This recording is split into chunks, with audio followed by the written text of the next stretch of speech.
नमस्कार किसान साथियों, स्वागत है आपका नए वीडियो के साथ। डॉलर चने की उत्पादन क्षमता कैसे बढ़ाना, इसके लिए बहुत ज़रूरी है कि हमें कुछ चीज़ों का ध्यान रखना बहुत ज़रूरी रहता है।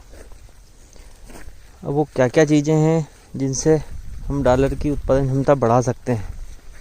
तो ये जो प्लॉट है ये 1.5 फीट दूरी पे बोया हुआ है, यानी कि ये लाइन से लाइन की दूरी 1.5 फीट है। आपको पता ही है, हमेशा हम 1.5 फीट पे बोते हैं। और प्लांट टू प्लांट की एवरेज हाइट देखें तो 6 इंच के करीबन आती है, कहीं ज़्यादा है तो कहीं कम है, तो एवरेज 6 इंच के करीबन आती है। तो इसमें एक कैलकुलेशन किया था, इसमें 10 फीट के करीबन यदि एक लाइन में देखें अपन, पूरी लाइन में 10 फीट के अंदर करीब आधा किलो सीड आने चाहिए, तो हम 15 क्विंटल का उत्पादन ले सकते हैं। और इसके लिए एक प्लांट में कम से कम 50 घेटी अपने को मिलना चाहिए। तो 50 घेटी यदि एक प्लांट में मिलती है तो हम आराम से 12 से 15 क्विंटल का उत्पादन ले सकते हैं। अब 50 घेटी यदि एक प्लांट में हमको लेना है तो उसके लिए हमें कुछ चीज़ों का ध्यान रखना पड़ेगा। जैसे चने में फैलाव होना चाहिए, जितना फैलेगा उसको जगह रहेगी उतनी ही उसमें ब्रांचिंग आएगी, तो उतनी इसमें फूल और घेटियाँ लगेंगे। यदि सीधा सीधा चलेगा तो उसमें घेटियों की संख्या कम रहती है और अधिक दूरी पे लगती है। दूसरी चीज़ ये कि इसमें जो ये इंटरनोड है, ये फूल से ये फूल की दूरी ये ज़्यादा दूर नहीं होना चाहिए।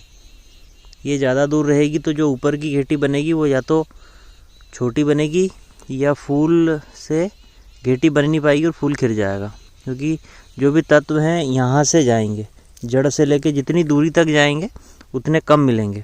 इस चीज़ का विशेष ध्यान रखना है। इसके लिए करना क्या है, सबसे पहले तो आपको पानी का मैनेजमेंट करना है। इसमें अधिक पानी नहीं देना है, क्योंकि डॉलर चने में अपन अधिक पानी देते हैं बड़वार पकड़ लेता है। सीड रेट कम रखना है ताकि उसको फैलने के लिए जगह रहे। हम 1 एकड़ में 1-1 कुंटल सवा कुंटल तक बो देते हैं, तो उससे मतलब एक्स्ट्रा बढ़वार हो जाती है, वो नीचे पूरा खाली रहता है। उसके बाद 30 दिन की अवस्था में इसकी निपिंग करा दें, यानी कि ऊपर से जो सीड्स तना रहता है उसको तोड़ दें। तो उससे क्या होगा कि ये जैसे यहाँ से टूटा हुआ है तो इधर पूरा फैलाव हो गया, पूरा फैलाव चारों तरफ फैलता है इसमें। तो ये एक्स्ट्रा ब्रांचेस आती हैं, ये जितनी ब्रांचेस ये वाली आएंगी, ये है, ये है, ये है, जितनी ब्रांचेस आएंगी उस सब में फूल लगेंगे। हर एक ब्रांच में करीब 7-8 फूल होना चाहिए। जैसे अपन देखें कोई सी भी एक ब्रांच पकड़ें तो 7-8 फूल उसमें होना चाहिए। तल गेट के पहले तक 7-8 फूल आ जाने चाहिए। तो यदि एक ब्रांच में 7 फूल आ रहे हैं और इसी 7-8 ब्रांचेस हैं तो लगभग 50 घेटी अपनी एक प्लांट में आ जाती हैं। इसका कैलकुलेशन आप कर लीजिएगा, क्योंकि 1000 दानों का वजन यदि डॉलर का देखेंगे तो लगभग 500 से 600 ग्राम आता है। जो बोल्ड डॉलर आता है उसका, छोटे वाले का 300-350 ग्राम आता है।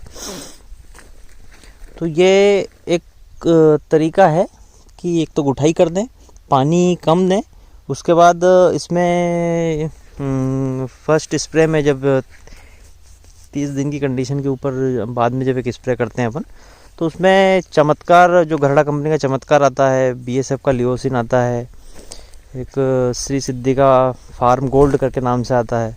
ये क्या पौधों की एक्स्ट्रा बढ़वार को रोक के और उसको फैलाते हैं, और इंटरनोड जो है वो कम करते हैं। मतलब जो पौधे फूल से फूल की दूरी है वो पास रहती है, तो इसमें ज़्यादा फैलता नहीं है चना, और पास होने के कारण फ्रूटिंग अच्छी आती है और तत्व उसको पूरी तरीके से मिलते हैं, तो अच्छी तरीके से वो फल अच्छा लगता है, यानी कि घेटी अच्छी लगती है।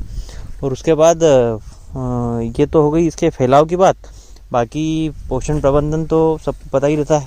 फ्लावरिंग कंडीशन पे 01-34 बोरान वगैरह का स्प्रे कर दें, और जब घेटी बैठने लग जाए तो 00-50 का स्प्रे कर दें, और साथ में जो अपने को इल्ली मार आपको अच्छी लगे उसको ले सकते हैं।